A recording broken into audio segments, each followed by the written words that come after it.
From Lagos, the nation's commercial capital, this is the News at 10. Live from Channels Television.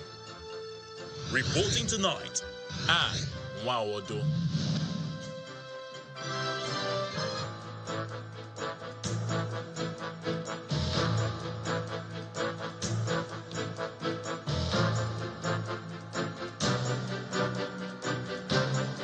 Hello and welcome. Tonight, security operatives foil attempt by some Yoruba Nation agitators to invade the Oyo State government secretariat, arrest 20 of them with ATM cards and dangerous weapons.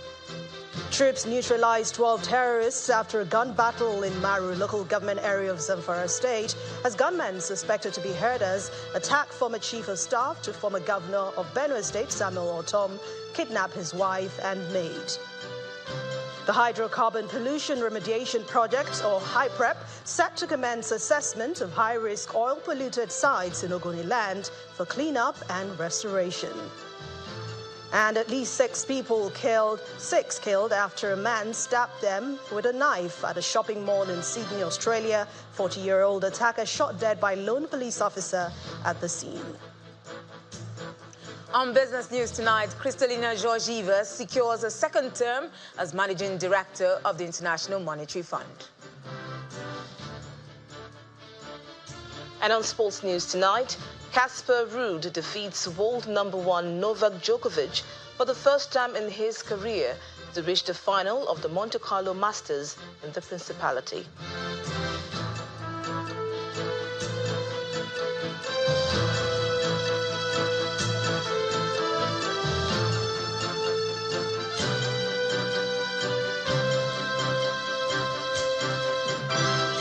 We begin in Oyo State, where at least 20 suspects have been apprehended in connection with an audacious attack on the Oyo State Government Secretariat complex in the early hours of today. The armed intruders, identified as Yoruba Nation agitators, were said to have laid siege at the Secretariat and attempted to enter the governor's office and the State House of Assembly. According to the State Police Command, ATM cards, ammunition and dangerous weapons were recovered from the suspects, who were arrested after a gun battle with security agents while the invasion lasted.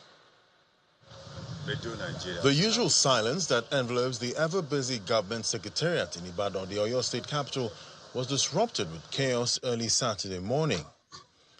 Some armed intruders invaded the secretariat, attempting to take control of the governor's office and the State House of Assembly. Eyewitness account has it that the invaders came in military camouflage and covered their faces with masks and scarves.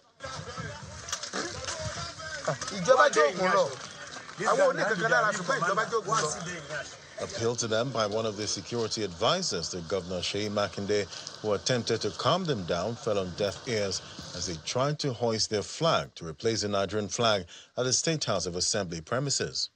Gunshots were heard by people around the secretariat as security agents engaged the suspected hoodlums. Empty shells of expended cartridges and some blood stains on the floor are clear indications of what went down during the attack, as security agents called for reinforcement and a gun battle ensued. Some of the invaders were feared dead in a gun duel with security agents. In minutes, all entrance and exit points to the secretariat were cordoned off, with traffic diverted to other areas to avoid casualties during the attack. The Oyo State Police Command, in a statement, says 20 people have been arrested with 3 pump action guns, 291 cartridges, 67 cutlasses, 5 bulletproof vests, and other exhibits were recovered from the invaders. The special advisor to the governor on security, Fatai Wosheni, says the matter is under control, while the chairman, House Committee on Security in the Oyo State House of Assembly, expresses gratitude to the security agents for their prompt response. The situation is still an ongoing process. Some of them will learn and run into different places. They are pulling out the camouflage to disguise. Some of them had attempted to take Okadas and vehicles from some civilians. But I can tell you that Oyo State is peaceful, Ibadan is calm, and of course our security network with the synergy that we have in place, they've been up to task. I use this opportunity on behalf of our Speaker, Right Honorable Ogundoyin, and Oyo State Governor, to appreciate Nigeria Police and all the security forces, the Nigerian Army, and Amotekun, all the security agencies, all of them, they came to the House of Assembly to rescue the situation and by now, at least, things are in good control. Normalcy has since returned to the Secretariat, as some people are seen holding a social event at the premises of the House of Chiefs. On its part, the police has declared the invasion as criminal, unpatriotic, and a clear case of treasonable felony and terrorism which would be met with adequate sanctions under the laws of the land, adding that an investigation team led by a Deputy Commissioner of Police is currently in charge of the matter.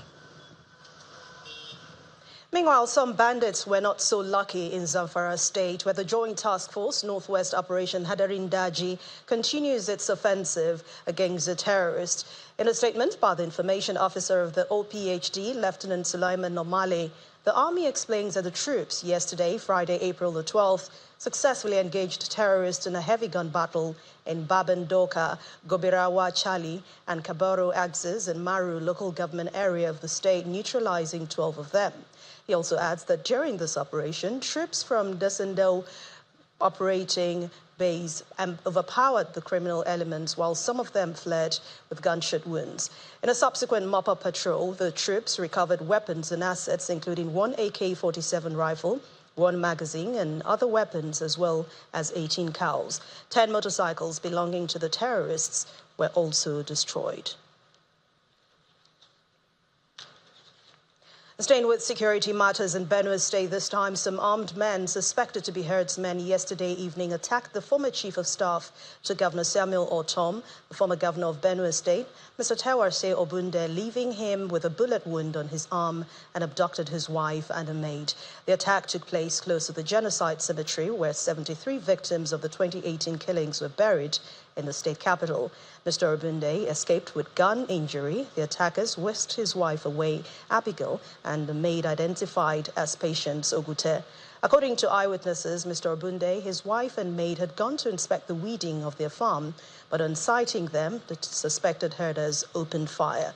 Confirming this incident, police spokesman in the state, SB Isewese Anene, says that Mr. Obunde reported the matter to the police, who mobilized immediately, recovering their vehicle, while investigation into the matter continues. And away from security matters to the political drama in Rivers State, which is now showing no sign of slowing down, as supporters of Governor Siminalayi Fubara have stormed Okrika for the Solidarity Rally and Thanksgiving service. The event, which was held under the aegis of the Simplified Movement, had in attendance some members of both the House of Assembly and House of Representatives, as well as other political stalwarts in the state. The venue is a comprehensive secondary school in Okrika, Rivers State, and in attendance are former legislators at both federal and state levels, the clergy and women groups, among others. They are part of the Simplified Movement, organizing this Thanksgiving service and rally to show their support for Governor Siminalayi Fubara.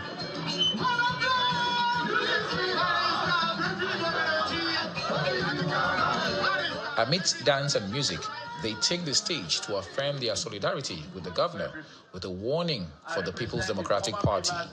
We here now, Your Excellency Sim Fubara, Grand Service of Rivers State, Governor of Rivers State. We may praise you to high heavens. We may even make you think you are infallible. That will be a mistake. Your Excellency, please do not be carried away by our adulation. Remember, Your Excellency, you are only human. But we stand solidly behind you. The PDP at the national level should be very careful.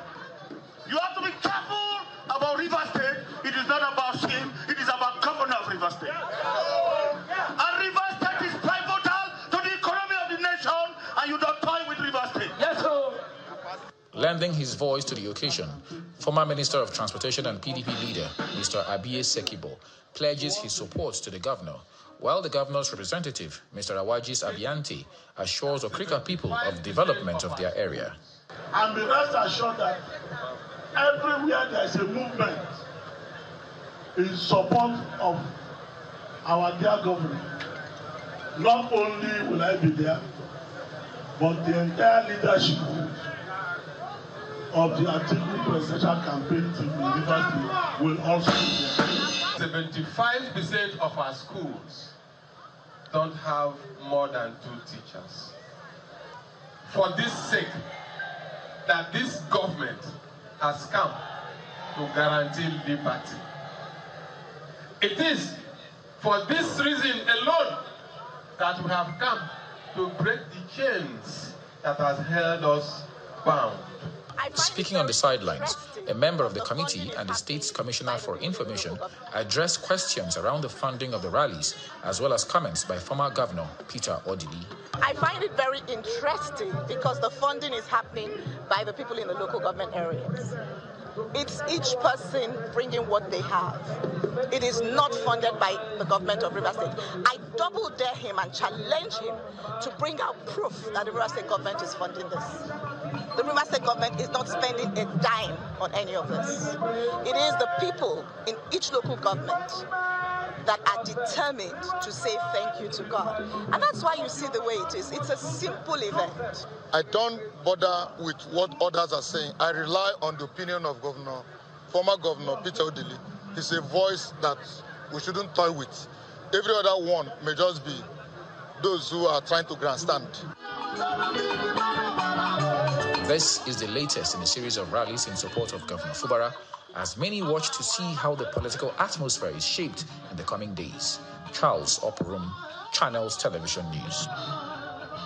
All is now set for the assessment of all complex, high-risk oil-polluted sites in Ogoniland in Rivers State by the Hydrocarbon Pollution Remediation Project HYPREP, the organization saddled with a cleanup and restoration assignment.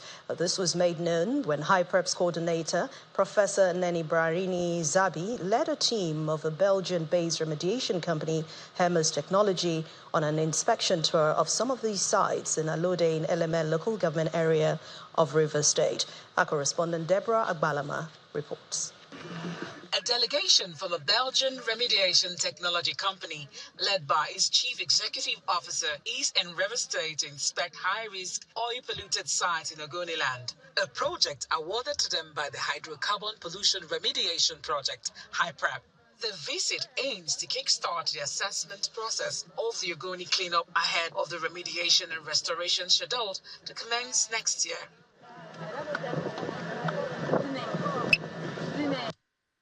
HYPREP's project coordinator explains the processes required for the cleanup of the sites. Our remediation process is structured into phases. The first phase dealt with the simple sites. The current phase, we are dealing with the medium-risk sites. And then the next phase will be the high-risk complex sites. Now, the high-risk complex sites are sites that both soil and groundwater are contaminated, and they are located within residential areas. And so HYPREP is determined to deploy the best innovative technology that can be found globally, after which they will develop a comprehensive proposal for the site investigation, and their site investigation will lead to proper scoping of the work, and hopefully by this time next year, the actual remediation of the high-risk complex site will start. For the managing director of Hermes Technology, the people should be rest assured of an efficient execution of the project. We also brought some other aspects to the table because we think that this immense job will take time. But there is a very critical element that we will have to bring results pretty shortly. It's not that it takes time that we have to wait for all the time, but it means that we can show, we bring stuff that will show results on a regular pace.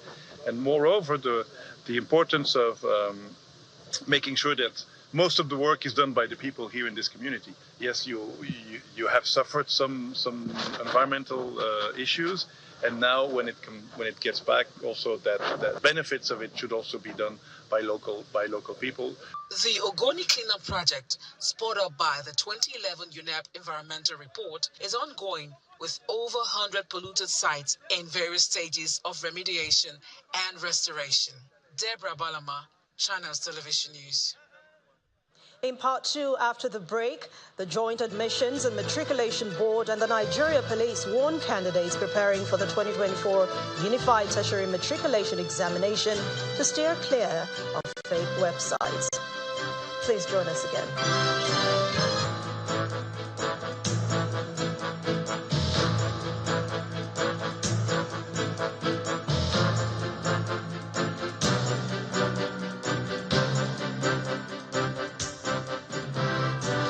On my dark marks, I've tried everything. Nivea Lumina 630 works from day one with visible results in just 2 weeks and 71% dark marks reduction in 12. Join the 1 million women already using Lumina 630 from Nivea. Do you know that you can now print all your essential items for events without even having to leave your home? It's the Cast Prints Combo Deal for all events. Yes! Weddings, conferences, birthdays, burials, etc. Starting from 495,000 Naira only. You get 50 invites, 50 A2 size posters, 50 16-page brochures, 1 large backdrop banner, 1 roll-up banner, 50 jotters with pens, and 50 souvenir carrier bags. Whatever event you're planning, we can adjust to your budget and quantities. Just send your pictures and other information through WhatsApp, and we shall send a design for your approval. Approve your design, and we will produce with super high-quality digital print technology. We can even arrange delivery to your location. Call us now on 0913-156-5016 or 0812-794-9323 or visit our social media pages. Cast Prints,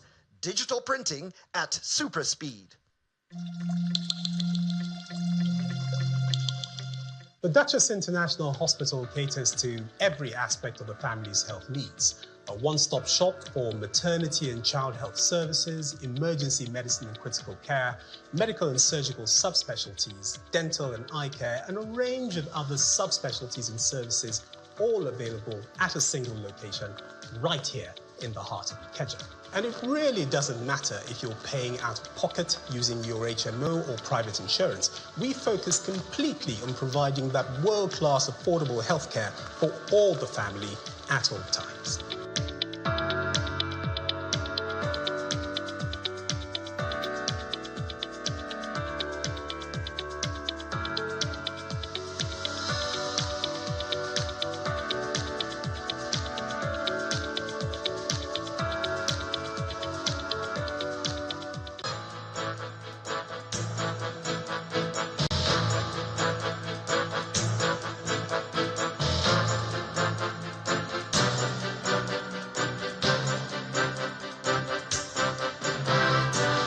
Welcome back. If you've just joined us, you're watching the news at 10, coming to you live on Channels Television from Lagos. A reminder of our top stories. Security operatives foil attempt by some Yoruba Nation agitators to invade the Oyo State government secretariat, arrest 20 of them with dangerous weapons. Troops neutralized 12 terrorists after a gun battle in Maru, local government area of Zamfara State, as gunmen suspected to be herders attack former Chief of Staff to former Governor Samuel Ortom of Benue State, kidnap his wife and maid. The hydrocarbon pollution remediation project HyPrep set to commence assessment of high-risk oil-polluted sites in Ogoniland for cleanup and restoration. And at least 6 people have been killed after a man stabbed them with a knife at a shopping mall in Sydney, Australia. 40-year-old attacker shot dead by lone police officer at the scene.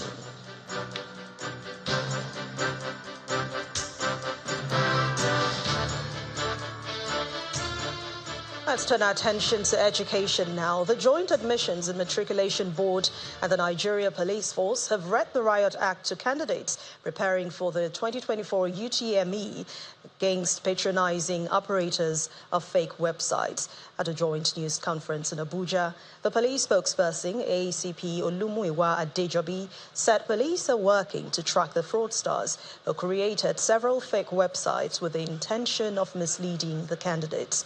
The spokesperson of JAMB, Fabian Benjamin, on his part, adds that candidates who are caught patronizing such websites will be barred from writing the examination, which is scheduled to begin on April the 19th, 2024.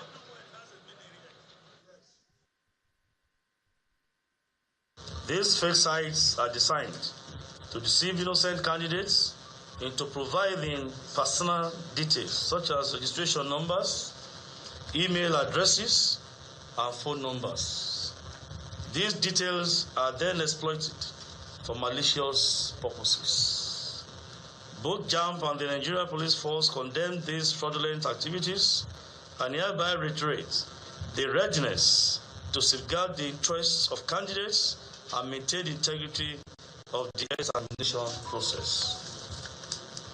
We urge parents, guardians, and all stakeholders to ensure that candidates print their UTME notification slips only from the board's approved website, www.jamb.gov.ng.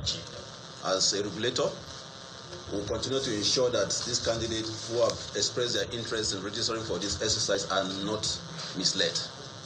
What these people want to do, this is their season, and we are urging candidates to note that once you receive any unsolicited message, know that it is fraud, it is a scam. We have liberalized our processes. We have offices in all the 36 states of the Federation, including Abuja.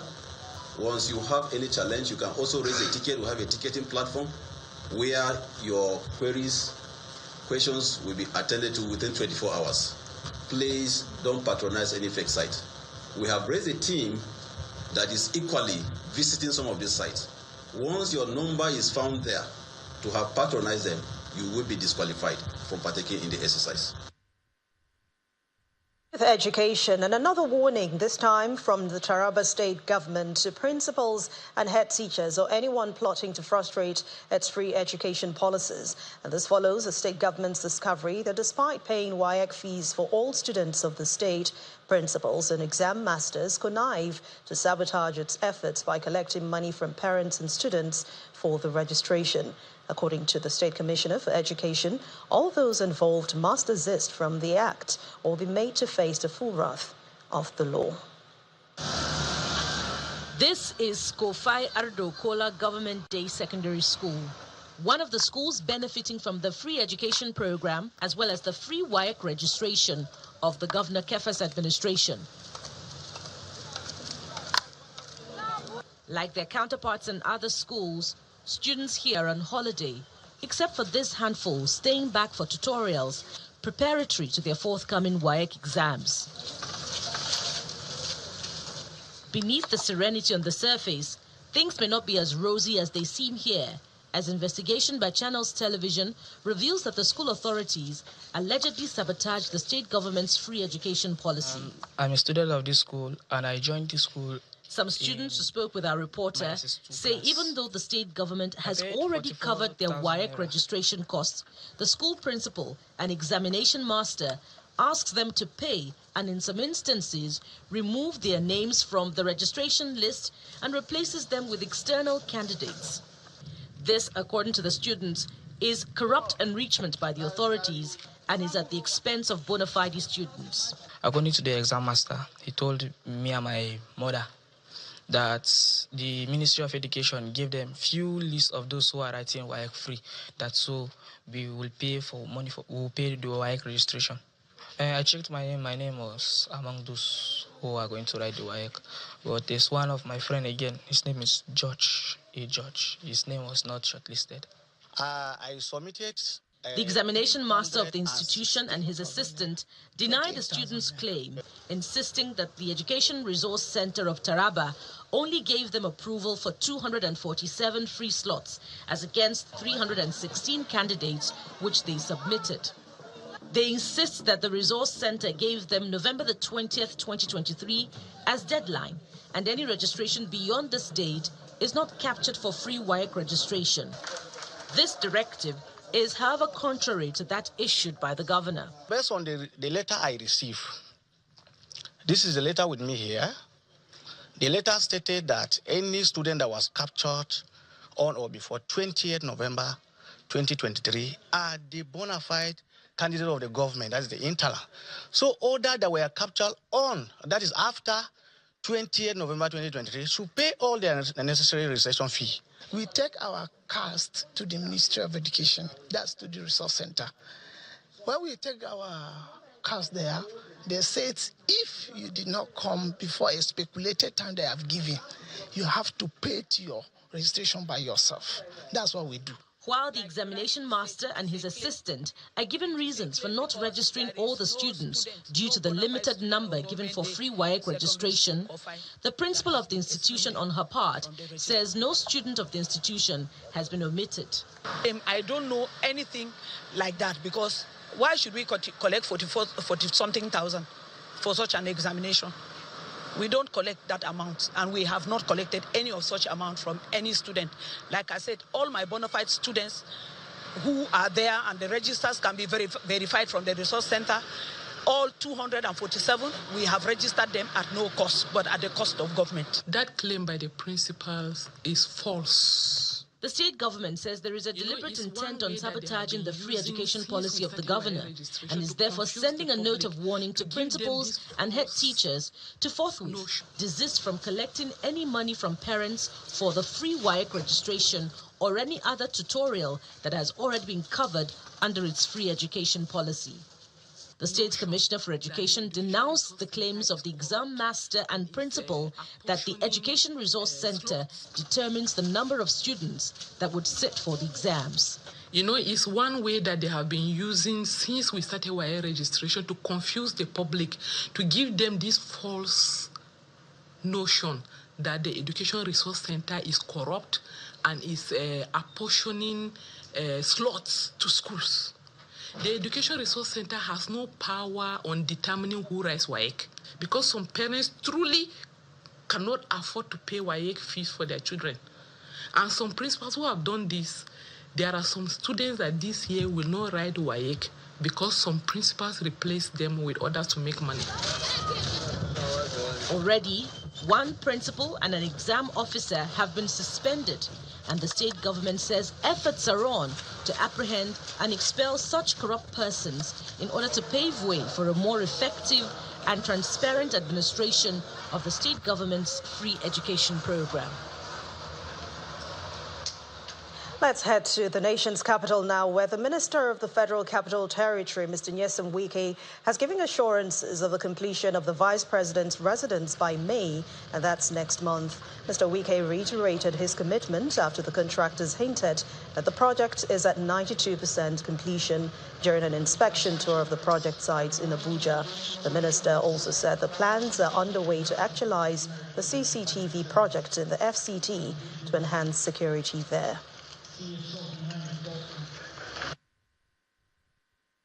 Last time we came, I think there's an improvement as at the last visit we made, and this visit today shows there's a lot of improvement. Well, the company has still maintained the fact that they are going to hand over by that May. Ours is to hope on what they have said. They have committed to it.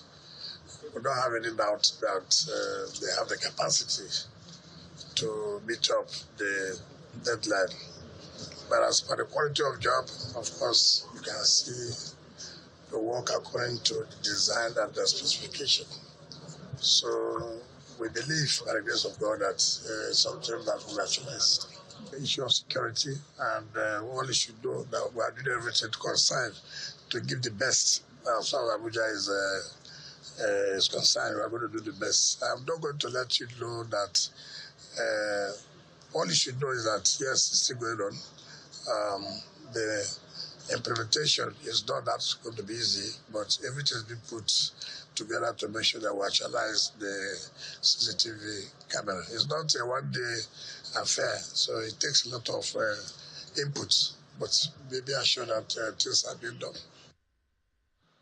In other stories, the governor of Benue State, Hyacinth Alia, has warned government officials against soliciting kickbacks from development partners, a practice he says had affected implementation of counterpart projects across the state. The chief press secretary to the governor, Tesu Kula, who represented Governor Alia at the media conference with development partners, says the administration will spare no one. The conference followed the foundation-laying ceremony of a multimedia conference hall for Unified Humanitarian Response Plan in Benue State.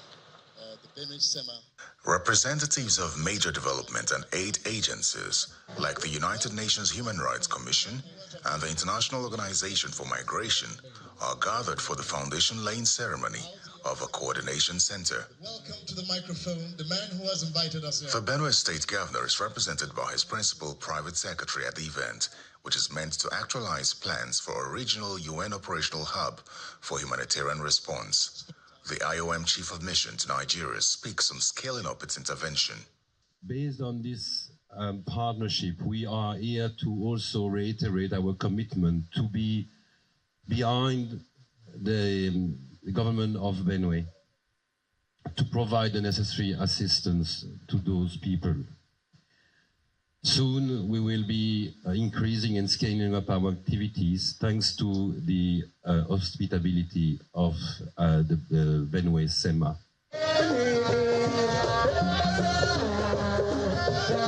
The pair then proceeds to lay the foundation for the multimedia conference hall for ease of coordination of humanitarian response in the state.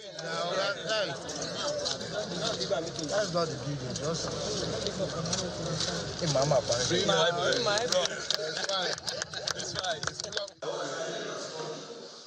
At a media parley afterwards, government representatives announced that the proposal for Benue to host the UN Regional Operational Hub has been approved. As a win-win for the North Central, let's have a UN hub here in Benue State. And the governor has, which will also serve as a hub for North Central. We're communicating that with the leadership of UN. We had this just before the UN former RC left. We're communicating that with the new RC who just resumed. But we will get the UN here to come and commission the hub in the shortest time, once we get the date. The governor's spokesperson further assures development partners of the administration's zero tolerance to fraud, warning that it will spare no one found culpable. You ask for percentage from development partners and donor agencies at your risk. And so far, I think everybody is very careful and they know the consequences of doing that. Fidelia is not somebody who will indulge in this kind of thing himself.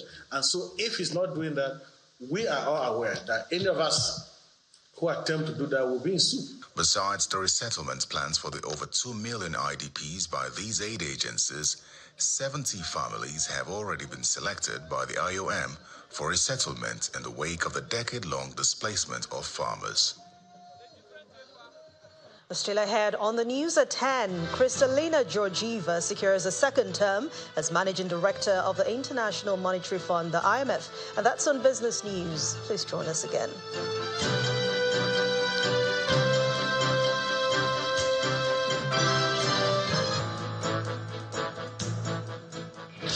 It's a fast beat, unpredictable and full of surprises. The unforgettable moments, unprecedented passion. The victories and defeats in the world of sports makes it engaging.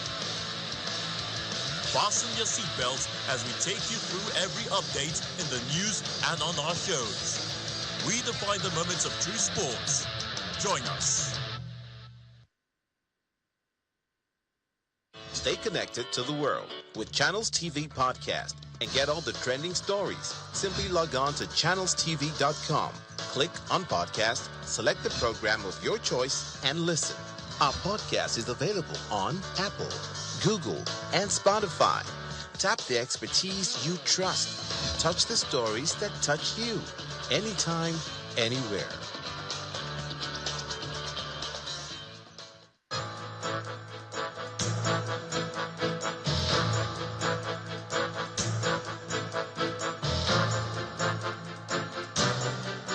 Welcome back. Tomorrow makes it a decade since the infamous mass abduction of 276 girls from their school in Chibok, Benue State, by Boko Haram militants. A large number have either escaped or rescued, with close to 100 thought to still be in captivity.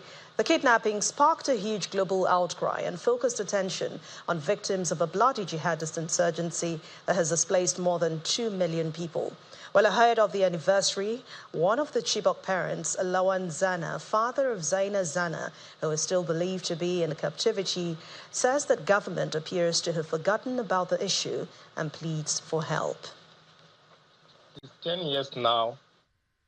We really in anger with what has happened to us since day 14 April 2014.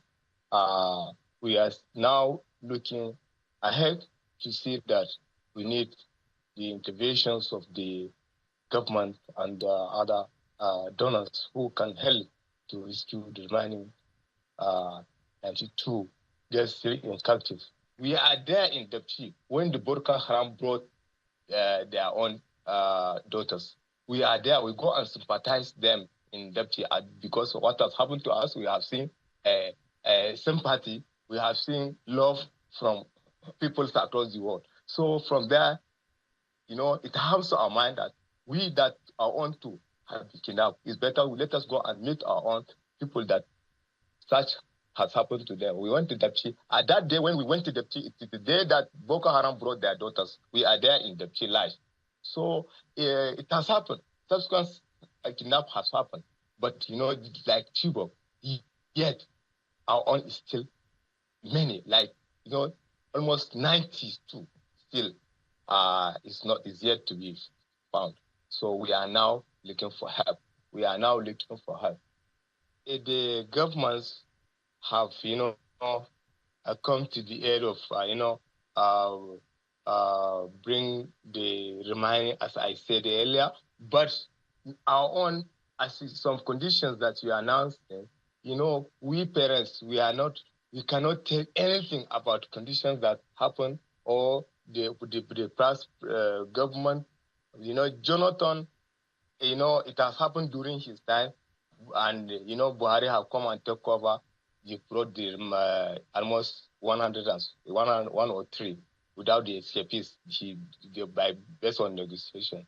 And now that, the present government, Bola Ahmed Tinubu, we are now praying that we are still looking for, help in this government to bring us the remaining one.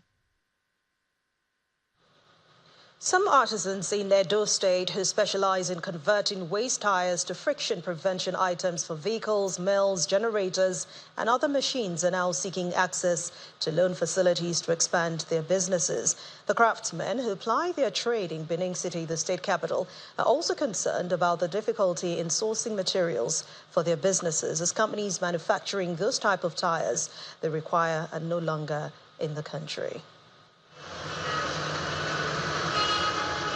In the Oyo State capital, Benue City, time was when waste tires considered useless littered the roads.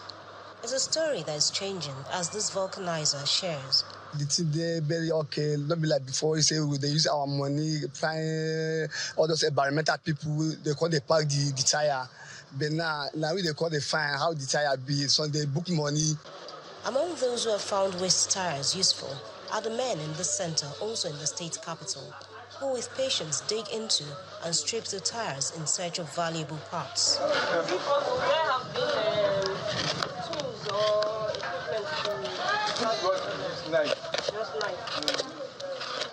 Strength and dexterity are deployed for many of the tasks required to create the different items here. A vehicle, for example, any parts that has to do with bushing or tire we are working, we can do it, anything that has to do with friction, because the purpose of the tyre that you put in any part of a vehicle is to avoid friction. Other machines the products are made for include generators and cassava mills.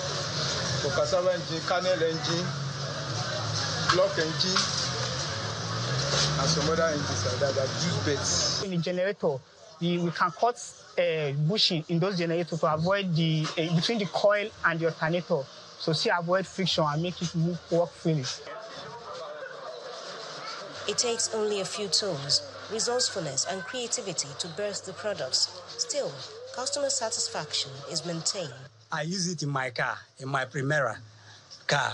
The last 2 years, I have not changed it. It's believed machines would give them speed and increase production. First part that we need your help is that the material is becoming too difficult to get, and also the support, especially manual, so that we can have a machine to support the work. Another desire is access to loans. If we have a good loan, I believe that when those commercial banks, if the government is not forthcoming, when the commercial banks come and they see that this place is well organized, they will still maybe see reasons to want to help us. Confidence their skills and commitment could contribute to an improved economy. The quest now for these artisans is to get relevant bodies to look their way and consider investing in their businesses. Jessica Oluwuseye, Channels Television News. Dentsu Agyle, Nigeria, has held its first masterclass and symposium targeted at young female undergraduates. Tagged Women Leading Change, the event aims to equip and inspire the next generation of creative female leaders.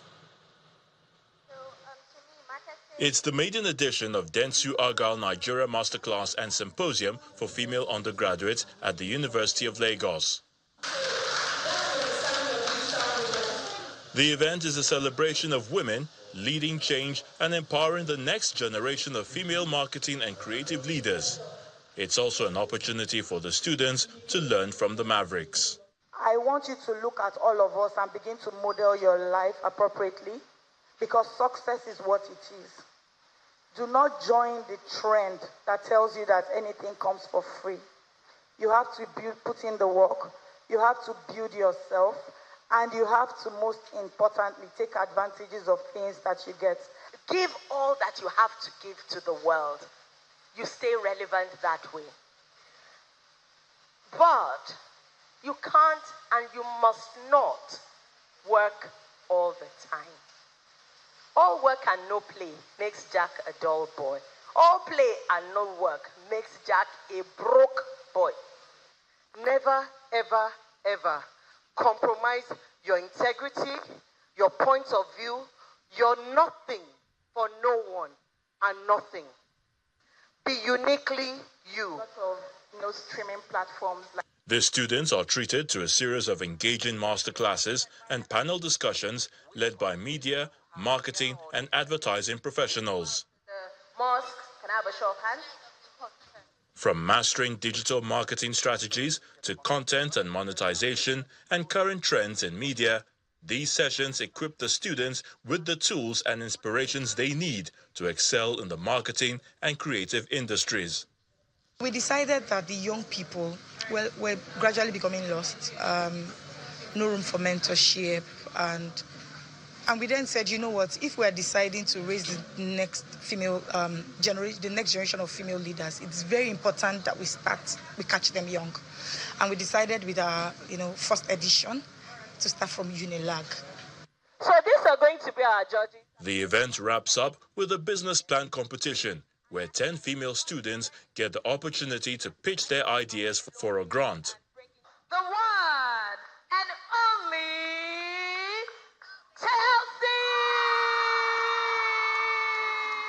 The top 5 finalists receive cash prizes, with the top winner receiving 700,000 naira and a 6-month internship opportunity. Let's find out the latest on Nigeria's forex reserves, and Will Ibong is here to take us through that story and more in the world of business.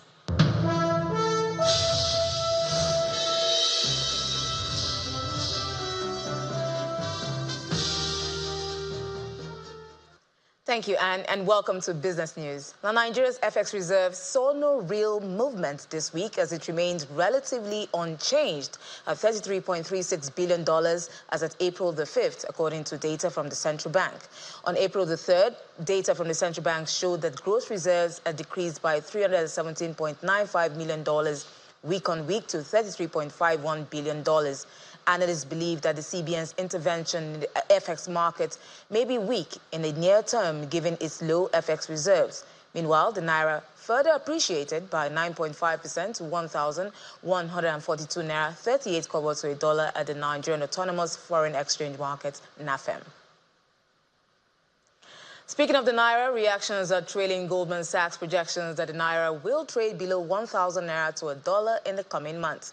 For the CEO of Finance with Mukhtar, Mr. Mukhtar Mohammed, was a guest on our capital market program. The numbers are looking good, and he's optimistic that the Naira will reach its fair value. The only time the Naira seems to make value, again, is when you bring it back to, dollar seems to make value for you. When you bring it back to Naira, it's not that, because again, you're just keeping it there, seeing it grow. Inflation in the UK, inflation in the US is still high, about some percentage. So you're not even making that percentage in the dollar. But again, for investors, I think it's good time to begin to get into the Naira asset if you are not there already. Because again, if you are still holding the dollar, you are really, really holding it and with your hands in your mouth, because you know that the government is so optimistic about the bullish one, and Goldman Sachs seems to follow through. Remember the same Goldman Sachs said that towards the end of the year, we could see the Naira settle for 1,200. It's not the end of the year. It's not yet the end of the year. We're just into the second quarter of the year, and Goldman Sachs said, okay, we could see it trading under 1,000. So if that is to go by what they said, then 1,002 at when it was 1,008, then now they are saying it could straight under at 1,002. You could be saying, will we see the Naira hit 750, 600? Now, in the latest Treasury bills auction conducted by the Central Bank of Nigeria, CBN, on April the 12th, some notable developments were observed. The yield on the 364-day bills saw a decline to 20.7%, down from the previous rate of 21.124%. Despite this decrease, the auction was oversubscribed by more than 1,000% at 1.82 trillion naira. However, the total value of bills sold by the CBN during this auction amounted to 951.83 billion naira, indicating a 42% reduction compared to the previous auction held on March the 27th. During this auction, the CBN offered a total of 149.64 billion naira worth of T-bills, consisting of 2.78 billion naira of the 91-day bills, 3.02 billion naira of the 182-day bills, and 143.84 billion naira for the 364-day papers. We head over to the domestic equities market, which opened for the 2 trading days this week as the federal government of Nigeria declared Tuesday 9th to Thursday 11, 2024 as public holidays to commemorate Eid al-Fitr's celebration. Now, the NGX all-share index and market capitalization depreciated by 1.09% and 1.08% to close the week at 102,314.56 points and 57.865 trillion naira each. Meanwhile, a total turnover of 1,132 billion shares worth 28.65 billion naira in over 21,000 deals was traded this week by investors on the floor of the exchange. Financial services counter were both down, that's banking and insurance, including most of the counters we track. Trading in the top 3 equities, namely UBA, Zenith Bank, and Abe Mortgage Bank, accounted for 447.03 billion of equity volume traded this week. Now, the NASD OTC securities market's performance ended this week negative as well, as the index fell by 5.19% week to date, while the market's overall value dropped by 5.19% as well. At the same time, the volume of securities traded this week was up by 97.77% to 230,863 million. Value was traded up by 81.91%, while the number of deals carried out was 37. Top advancers for the week are Afriland Properties and Capital Hotels PLC, while the top decliners are Joe Fields PLC, Double One PLC, and Friesland Campina Wamco Nigeria PLC. Now, Kristalina Georgieva has been re-elected to serve another 5-year term as Managing Director of the International Monetary Fund, IMF, effective October the 1st, a decision announced by the IMF Executive Board. The board's decision reflects confidence in Georgieva's ability to steer the IMF through uncertain economic times and continue to evolve to meet the needs of its diverse membership. Under Georgieva's guidance, the IMF responded decisively to global challenges, including the COVID-19 pandemic, by approving over $360 billion in new financing and implementing debt relief measures. Since assuming leadership in 2019, the Bulgarian economist has led the IMF with dedication when she took over from Christine Lagarde. And that's a wrap on Business News. It's back to Anne for the rest of the news at 10.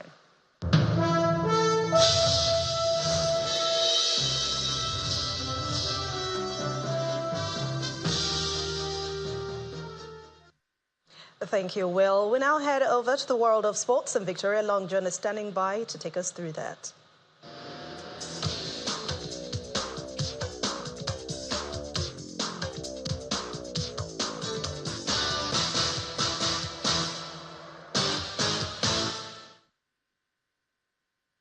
Thank you, Anne. It's now time for the exciting world of sports. Casper Ruud has beaten world #1 Novak Djokovic 6-4, 1-6, 6-4 in Monte Carlo to reach his second ATP Masters 1000 final. Ruud has never won a set of Djokovic in the pair's previous 5 meetings, but played close to his best against the top seed to advance to his 3rd final of the season.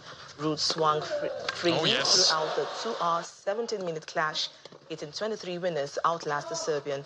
The 25-year-old becomes the first Norwegian to defeat a world #1 in ATP rankings history since 1973.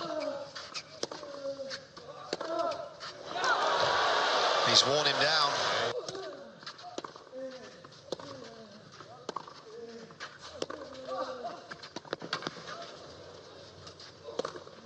Oh, that's perfect tennis.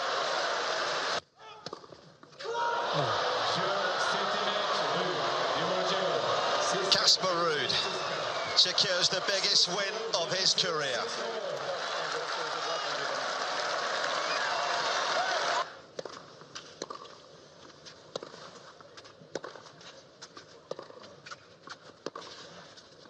And still with tennis, Stefanos Tsitsipas has secured the biggest win of his season when he defeated world number 2 Yannick Sinner 6-4, 3-6, 6-4 to move to within 1 win of capturing his 3rd title at the Monte Carlo Masters. In a fiercely competitive match, Tsitsipas overcame Sinner with his heavy forehand and rallied from 2-4 in the 3rd set to advance to the final after 2 hours and 40 minutes. The 25-year-old Greek is up 3 spots to number 9 in the ATP live rankings, having dropped outside the top 10 for the first time in 5 years in February.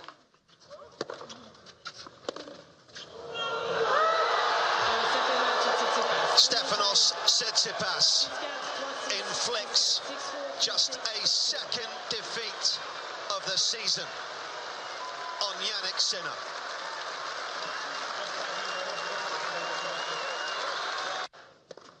In the English Premier League, Manchester City have moved top of the table with a predictably dominant victory over struggling Luton Town at Etihad Stadium. Newcastle United stormed into the top 6 as Alexander Isak scored twice in a 4-0 thrashing of Tottenham Hotspur to boost their hopes of European football next season. Manchester United twice had to come from behind to deny Bournemouth victory as the Red Devils' winless run extended to 4 games. Super Eagles midfielder Frank Onyeka scored in added time as Brentford defeated Sheffield United 2-0 to claim their first win in 10 games. A costly mistake by Burnley goalkeeper prevented the Clarets from securing a vital win over Brighton, while Matheus Cunha scored twice as Wolverhampton Wanderers denied Nottingham Forest a valuable victory in their fight for survival. Meanwhile, Pep Guardiola has said Manchester City are feeling alive after going top of the Premier League for the first time in 5 months. Guardiola believes his players are displaying their best at a crucial point of the season. Manchester City, bidding for a fourth title in a row, host Real Madrid in the second leg of their Champions League quarter-final on Wednesday. Arsenal and Liverpool, they know they want to be there. Otherwise, we're going to drop. So when we played away on Crystal Palace before Madrid, 4 goals, and played really good, especially in the second half. Today, 5 more. They know how difficult it is Luton. The fact that we have Erling there, they adapt the man marking, when normally they use man marking all the time, and they adapt in a deep position, 5-4-1, so deep. Is what Erling is there, and yeah, we did really well, and so I think we played the game where we should play. And Mikel Arteta insists title-chasing Arsenal are taking each game at a time as they head into their final 7 matches of the season. Arsenal face Unai Emery's Aston Villa at the Emirates Stadium on Sunday. The title race is set to go down to the wire as the Gunners set their sights on securing the title for the first time since 2004. Arsenal have found knocked off top spot after Manchester City defeated Luton Town.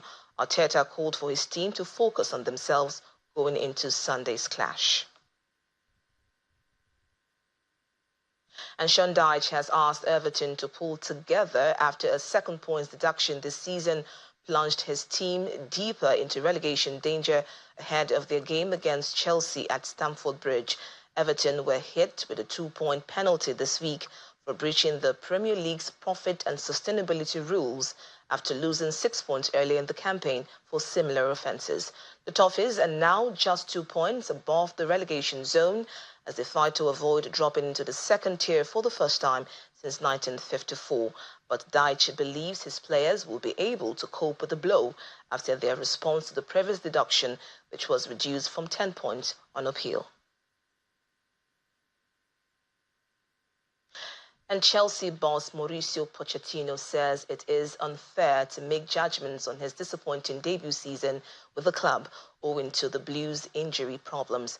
Pochettino could be without 11 first-team players for the visit of Everton as the West Londoners aim to make a late push to qualify for European football next season. Pochettino criticized his players for not being mature enough after they threw away 2 points at bottom of the table Sheffield United last week by conceding a stoppage time equaliser. But the Argentine admitted he has to strike a more positive tone and accept the reality of the situation he is currently dealing with. And that's it on Sports News. Is now back to you, Anne.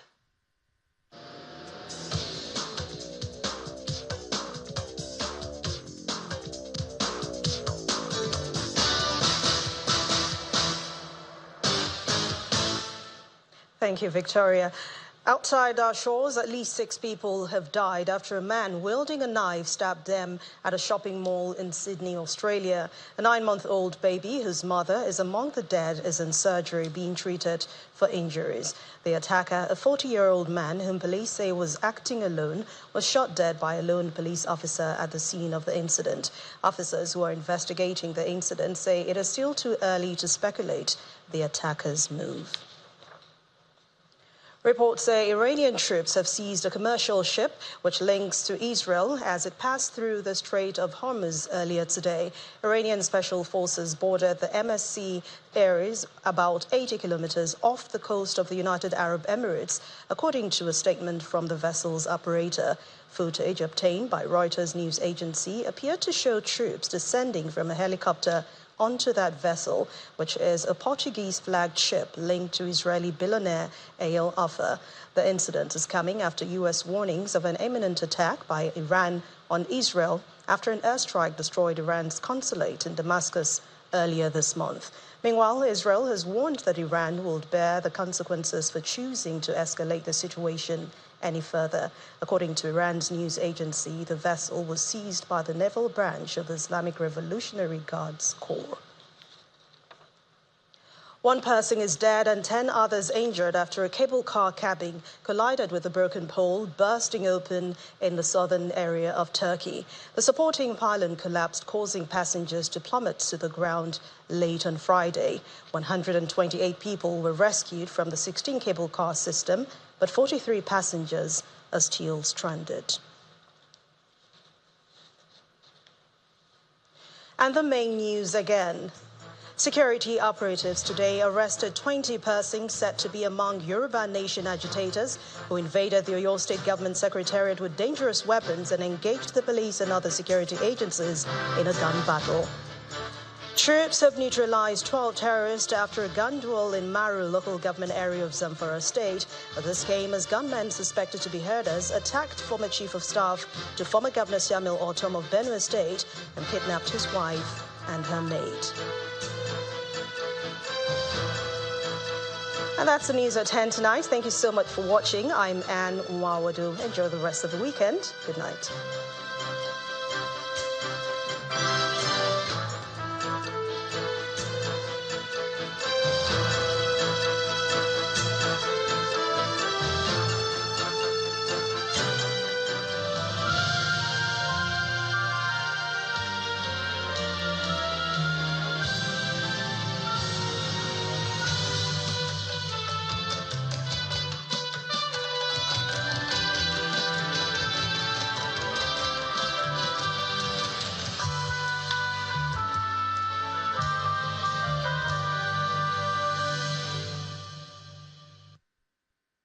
This week on Dateline Abuja, we reflect on the just concluded Salah celebrations and the lessons to be learned from the Ramadan fast.